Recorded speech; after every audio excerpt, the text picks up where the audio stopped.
why not have the man on himself? Philadelphia Union goalkeeper Andre Blake joins us now. First of all, thank you so much for coming on the show and spending some of your morning with us. Thank you guys for having me.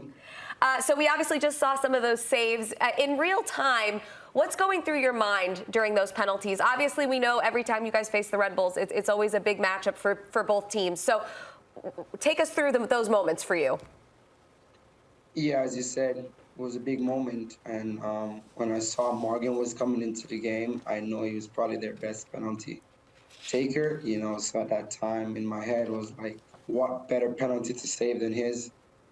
But I was just happy I was able to make a save. I know that if I'm able to make a save, I would put my team in a really good position to win the shootout. So in the end, I was just very happy for that. Andre, I want to know a little bit about your coach, who's been on our show, Jim Curtin. He kind of has like a very specific energy to him. He's not afraid to clap back in the press, or he has a certain swag about him. Do you think that's transferred to the team? What have you gotten from having a coach like Jim Curtin? Yeah, I've been with Jim forever, and he's a great guy on and off the field, and yeah, he's a Philly guy.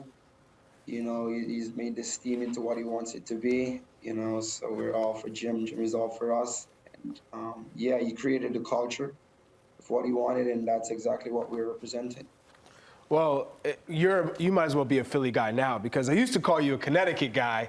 We're in Stanford. I know you went to UConn. But what can you tell us about the Union this season? I feel like there's been waves of positive play, some play that you feel like you're wanting more. Where would you assess the Union right now? I think we've been good. For me personally, there's always room for improvement. I think we can always be better. But I think coming in, having to deal with Champions League, it's always different. It's always a lot. And then having to switch gears to the MLS. I've seen over the years where a lot of teams, when they have to deal with Champions League, they kind of struggle in the MLS. We kind of had a situation like that. We had to deal with a few injuries and all of that. But overall, I would say I'm still very pleased with our performance this season. And but I know my group, and I know that there's still a lot more that we can offer. And yeah, but so far, I think it's been good. Hey, Andre, I need you to confirm something, or at least give me an insight into a specific moment. I went to go see the Philly DC United game, and you had an incredible performance there. And then a couple of nights later, I went to dinner with Charlie over here, and we were speaking about you, of how impressive you've been. And he told me that after practice, he would tell you, hey, Andre, get in goal, I'm going to shoot on you. Before I say what Charlie said would happen, I want you to tell me what you think happened in those moments. He would always tell me he's going to score, but he never scored. I have a feeling you heard different. No, I actually said, hey, Dre was one of the keepers I've played with, and I've played with some incredible keepers in my lifetime, and I've scored against some incredible keepers in my lifetime. Dre stands out to me as one of the most gifted keepers in terms of anticipation, reading the shooter, and his jump off that I've ever seen. I mean, Tim Howard is right there in terms of cat-like reflexes. I'm talking from post to post. And he'd frustrate me in training sometimes where I'd say, stay after, I need to shoot on you because you pissed me off today. So, no, Dre is, not only is he an incredible keeper, but incredible teammate. So, I'm so impressed how you have just thrived year after year. You're always up top 3 keepers in MLS every single season because your level has not dropped. Fun times, Charlie. I appreciate it. It's all those beef patties you be eating. Let's go back quickly just to Leagues Cup and your team's performance so far, because you guys have advanced. How do you guys approach Leagues Cup this year? What does it mean to you, and how can you kind of use the momentum you've had in Leagues Cup so far as you transition back to MLS? We want to win it. We want to win it. All the guys are motivated. We're a team that, whenever there's a trophy on the line, that's our culture. We always going to go for it, So every single player is fully committed We want this cup. We're gonna give it our best shot every time we step on the field. We're gonna try to find a way to survive and advance. And being able to lift this cup would be big time for this club. And as you said, it would definitely give us some more motivation, some momentum to get back to the MLS.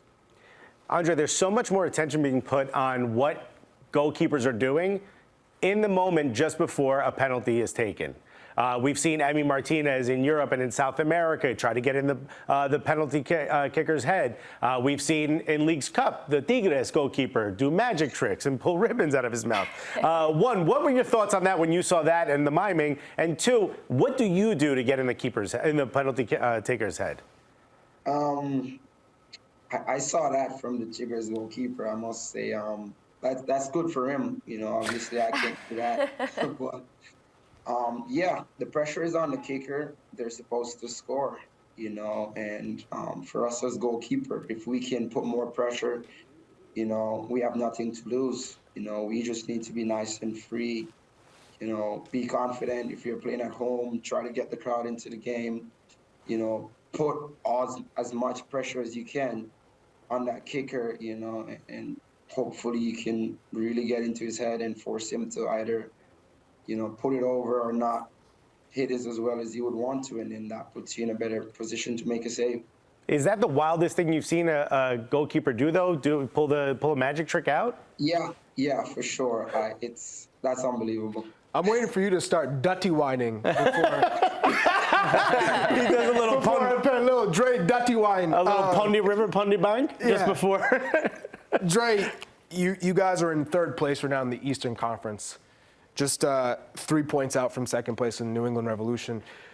Last season was such a difficult pill to swallow, losing to LAFC in MLS Cup. It seems like you guys have gotten over that pain. Is that what is driving you to MLS Cup this year? Do you feel like you've got what it takes to get over the hump and finally bring an MLS Cup home to Philadelphia? Yeah, the pain from the LFC game, we're probably never going to forget it. We're definitely using it as a motivation. We all know how close we were, but we still, to be honest, we still haven't won the cup yet. So that alone in itself is big motivation for us. And we knew how close we were, and this is a team that keeps getting better every year. We try to challenge ourselves man to a man that, each year we want to do more. And that's also a part of our motivation this year, that we still haven't won the cup yet. And last year we were so close. And if this year we're going to do better than we did last year, it's got to be to take that final step. Everybody's hungry for it. Everybody's motivated. And we're going to give it our best shot, and then hopefully this year is the year. Man, absolutely. You guys look like men on a mission. I want to shift gears here and ask you something that happened in your personal life, which is you gaining U.S. citizenship. That must have been awesome. You've been in this country for a really long time, so congratulations. How you feeling? Thank you. I'm looking like the president there. Fortunately, I can't run for president, but yeah, it's a great feeling. For me and my family. Obviously I'm a soccer player, but also there's my family life. And the youngest one for us was born here. America has been my home for the past 13, 14 years. And my family has found home here. And yeah. It's definitely a great accomplishment. I'm happy, my family's happy, and I'm definitely looking forward to being a part of this society and contributing to this country in whatever way I can. Andre, hold up. I think we're getting, the government has just handed me one more citizenship test question for you, and you can only choose one: oxtail stew or a Philly cheesesteak? Ooh. What did you do to me? I'm going to say both. Nah. I'm going to play safe. Spoken like a true politician. How about an oxtail cheesesteak? Yeah, but I mean, if I had to choose one, for sure it'd be oxtail. I'm a born Jamaican. That's never going to change. You know, America is great, Philly is great, but nothing really beats Oxtail. You don't know. Okay, fine. Vibes Cartel or what's my dude from Dreams and Nightmares? How did I forget his name? Meek Mill. Meek Mill. Okay, I'm gonna have to say Vibes Cartel. Let's go. All right. Nice. All right, so let's talk about the reggae girls. What do you think about the reggae girls? Because we have been covering the Women's World Cup, and Jamaica just, with each performance, inspired so many people around the world. And we were so impressed with their style of play and how they were able to get out into the knockout rounds. What did you see from the reggae girls? I'm so proud of the girls. I'm so proud of the girls. You know, I watch them.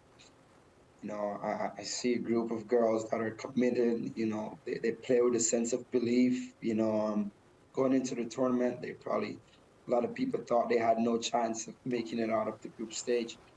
You know, but when you watch them play, you know, when you watch how they go about their business, how organized they were, how disciplined, you know, I'm so proud of them. You know, they've came a long way. You know, they've had to deal with a lot of different adversities, but you know, they kept the focus regardless, and they deserve every single thing that they have achieved. You know, they've put in so much work. You know, for me as a goalkeeper, it is so commendable to see them play 4 games and concede only one goal. You know, that was big time, and yeah, I think there's a lot to come from this group in the future because they're still a very young team. If they ask you to stay after training, Bunny Shaw and Charlie Davies, who scores more on you? Don't even entertain Drake. the question. The reggae boys got to get in there 2026 though. I'll tell you that. The return of the reggae boys. Make it happen, Yeah, Dre. for sure.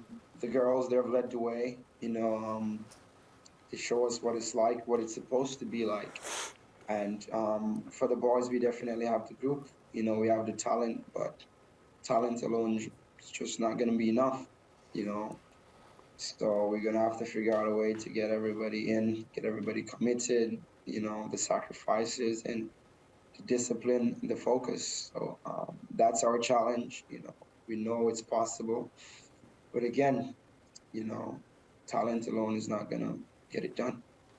Andre, thanks so much for joining us this morning, spending some of your morning with us. It was great to have you. Thank you guys. Go on.